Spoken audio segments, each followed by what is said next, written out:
오늘 말씀은 사회 규범 중에서 사회 약자들에게 해당되는 규범들을 말씀하고 있습니다.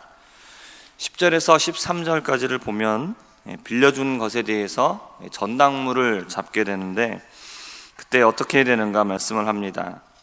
전당물을 물건을 빌린 사람, 그 사람의 내가 직접 들어가서 가지고 나오지 말고 빌려준 사람은 집 밖에서 기다리고 있으라고 하십니다. 그리고 빌린 사람이 자기 집에 들어가서 전당물을 가지고 나와서 그것을 주면 그것을 받으라고 말씀을 하십니다. 그리고 전당물을 잡은 것 중에 겉옷이 있으면 해가 질 때에는 반드시 그것을 돌려주라고 말씀을 합니다. 그것은 이 겉옷이 밤에 이불 대용으로 사용되었기 때문입니다. 전당물을 마음대로 가지고 나오지 말고 밖에서 기다리라고 말씀을 하신 것은, 빌려준 사람의 입장에서는 빌려준 것을 제때에 받고 싶겠죠. 그러면 전당물을 잡을 때 어떤 것을 잡고 싶겠습니까? 값어치가 더 많이 나가는 것을 잡고 싶은 마음이 있을 겁니다. 그리고 직접 정단물을 잡으려고 한다면 집에 들어가서 이곳을 저곳을 살피면서 무엇이 값어치가 있는가, 무엇이 더 비싼 물건인가, 이게 다 살펴봐야 되겠죠. 그러면 그 빌린 사람의 사적인 부분들을 침해를 해야 됩니다. 하지만 돈을 빌렸다고 해도 개인적인 부분들은 존중되어야 하기 때문에 전당물을 직접 찾지 말고 빌린 사람이 주는 대로 그것을 받으라 말씀을 하셨습니다. 또 그리고 그렇게 하는 이유는 어차피 빌린 사람의 입장에서 정말 갚을 사람은 전당물이 비싼 것을 내가 맡겼냐, 아니면 작은 별로 안 비싼 것을 맡겼냐, 그게 중요한 게 아니죠. 갚고자 하는 마음이 있으면 전당물이 문제가 아니라 전당물이 없어도 갚습니다. 안 갚으려고 하는 사람은 어떻게든 띄어먹으려고 하고, 갚으려는 마음이 있는 사람은 어떻게든 갚죠. 나중에라도 와서 갚습니다. 그렇기 때문에 전당물이 중요한 게 아니라는 것이죠. 그리고 전당물이 겉옷인 경우에는 저녁에는 돌려주라고 하십니다.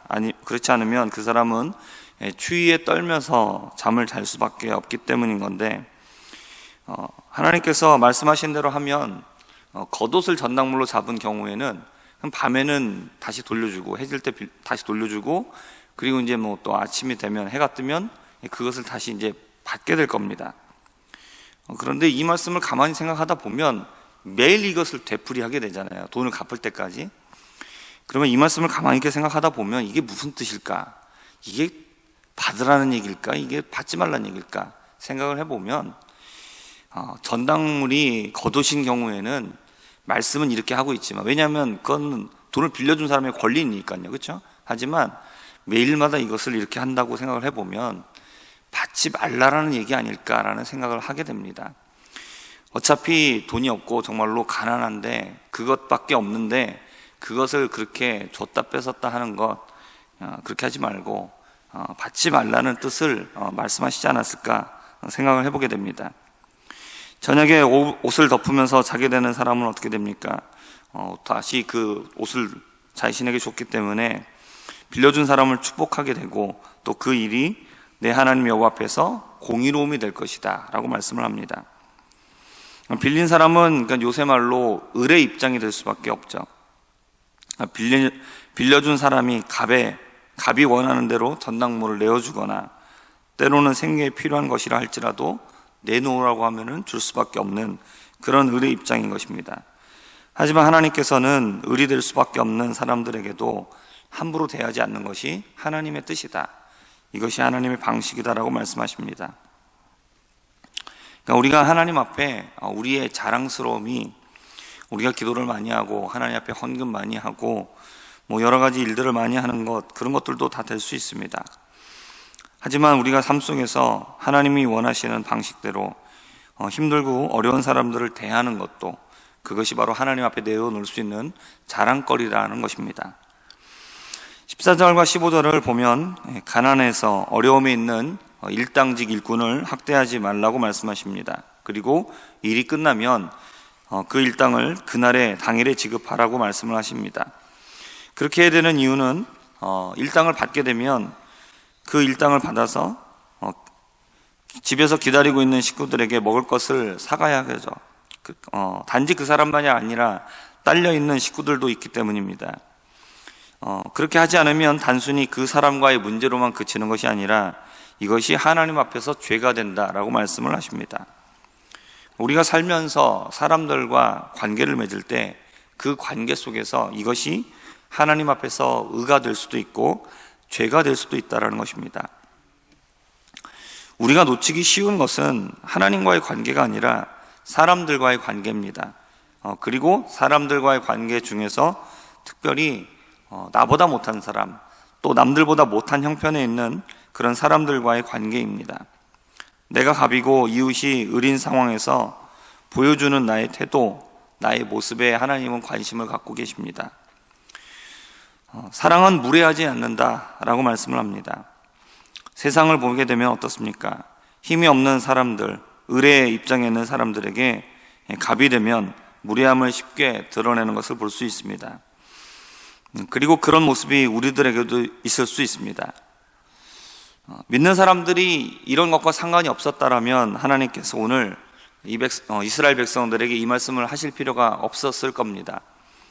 하지만 하나님을 믿어도 여전히 우리들에게도 이러한 죄의 모습이 남아있다는 것입니다. 이 말씀을 생각해 보면서 저 자신의 모습을 돌아봤습니다. 저도 역시 이 말씀에서 자유롭지 못하고 여전히 저에게도 무례한 모습이 있다는 사실을 깨닫게 될 수 있었습니다. 그러니까 이웃을 사랑하는 마음이 없다는 것이죠. 말로는 이웃을 사랑한다라고 말을 하지만 정작 삶 속에서 어려운 이웃을 향해서 나보다 못하다라고 힘이 없다라고 생각하는 사람들에게서 내가 어떠한 모습을 보였는가? 우리는 오늘 말씀을 통해서 내가 갑의 입장이 되었을 때에 을에 있는 사람들에게 내가 어떤 모습이 될 것인가? 오늘 말씀을 통해서 하나님이 원하시는 그런 모습으로 무례하지 않는 우리가 될 수 있기를 바랍니다. 16절에서는 아버지는 자식의 죄 때문에 죽임을 당하지 않고 자식은 아버지 죄 때문에 죽임을 당하지 않고 각 사람은 오직 자기 죄 때문에 죽임을 당한다라고 말씀하셨습니다. 이 말씀을 하신 것을 보면 당시에 가족이라는 관계 때문에 억울한 죽음을 당하거나 억울함을 당하는 일들이 있었다는 것을 짐작할 수 있습니다. 우리는 모든 것에 대한 책임은 자신이 잘못한 것에 대해서 국한되게 함으로써 억울함이 없게 해야 한다는 것입니다. 17절에서는 객이나 고아의 재판을 억울하게 진행하지 말고 과부의 옷을 전당 잡지 말라고 말씀하십니다. 19절과 21절에서는 추수를 할 때 미처 추수하지 못하고 남은 것은 나그네와 고아와 과부를 위하여서 남겨두고 그리고 추수할 때 쌀 한 톨도 남기지 않고 추수하려고 하지 말라고 말씀을 하셨습니다. 힘이 없고 어려운 이웃들에 대하여서 이렇게 해야 될 이유를 18절과 22절에서 말씀을 하셨는데 오늘 우리가 18절을 함께 읽어보겠습니다. 18절입니다. 함께 읽겠습니다. 너는 애굽에서 종되었던 일과 내 하나님 여호와께서 너를 거기서 속량하신 것을 기억하라. 이러므로 내가 내게 이 일을 행하라 명령하노라. 아멘. 이스라엘 백성들이 힘이 없는 자들을 배려해야 되는 이유는 자신들도 애굽에서 같은 일을 겪었기 때문입니다. 자신들도 애굽에서 종이 되었고 부당한 대우를 당했고 억울한 일들을 다 겪어봤기 때문입니다. 하나님께서 말씀하시는 것은 누구보다도 너희들이 그 심정을 가장 잘 알지 않느냐라는 것이죠. 교회가 이런 곳이 되어야 됩니다. 힘들고 어려운 사람을 만나면 그들을 보듬어주고 위로해 줄 수 있어야 됩니다. 세상 사람들을 만나면서 억압당하고 압제당하고 편견과 차별로 힘들었던 사람들, 상처받은 사람들이 교회에 와서 차별 없는 사랑과 위로를 얻는 곳이 되어야 합니다.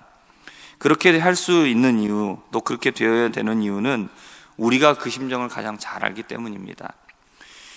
겪어본 사람이 가장 잘 위로해 줄 수 있습니다. 우리가 세상을 살면서 우리도 그런 것들을 다 겪어봤기 때문이죠. 여러분들 세상은 어떻습니까? 갑에게 을이 당하고 그러면 을은 그 밑에 병을 대할 때 다르게 대해야 되는데 을이 다시 병을 못살게 굴죠. 약육 강식의 구조를 벗어나지 못합니다. 그러나 세상에서 우리도 이런 삶을 다 살아보고 또 이런 삶을 살아가고 있는 우리들은 우리가 다른 사람들을 대할 때 세상과는 다른 모습으로 살아야 합니다. 이사야 11장 6절부터 9절까지의 말씀입니다. 6절부터 9절까지의 말씀을 6절과 7절을 함께 읽어보겠습니다. 시작. 그때에 이리가 어린 양과 함께 살며 표범이 어린 염소와 함께 누우며 송아지와 어린 사자와 살찐 짐승이 함께 있어 어린아이에게 끌리며 암소와 곰이 함께 먹으며 그것들의 새끼가 함께 엎드리며 사자가 소처럼 풀을 먹을 것이며. 아멘. 주님이 오시면 주님의 산에서, 거룩한 산에서는 어떤 일이 있게 됩니까? 세상에서는 있을 수가 없는 일, 약육강식의 구조, 힘이 있는 사람이 힘이 없는 사람을 착취하고 빼앗는 그런 것이 없어지는, 모두가 함께 평화를 누릴 수 있는 삶이, 그런 세상이 바로 하나님의 나라라는 것입니다. 그러면 그 하나님의 나라가 바로 이 땅에서 이루어질 수 있는 것이 바로 교회입니다. 세상에 힘들고 어려운 사람들이 교회에 와서 위로와 쉼을 얻을 수 있는, 정말로, 그리고 그 일들을 우리가 다른 사람들에게 보여줄 수 있는, 우리가 그것을 다 겪어봤기 때문에, 그런데 우리가 하나님의 나라에 와서, 교회에 와서 하나님께서 우리에게 주시는 위로를 얻었기 때문에, 그런 평화를 얻었기 때문에 우리가 또 주변의 사람들에게 그런 위로와 평안을 전해줄 수 있는 그런 하나님의 사람들이 될 수 있는 우리 모두가 되기를 주님의 이름으로 부탁드립니다. 기도하겠습니다.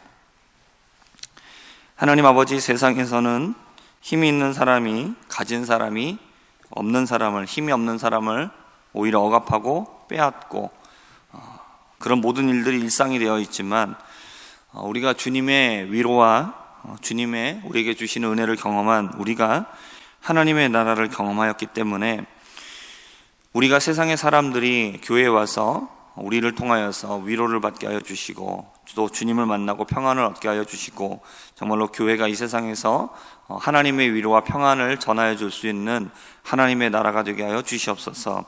하나님 아버지, 우리가 이런 모든 일들을 행할 수 있도록 우리가 우리 자신의 모습을 기억하고 또 하나님께서 우리에게 주신 은혜로 충만케 하여 주옵소서.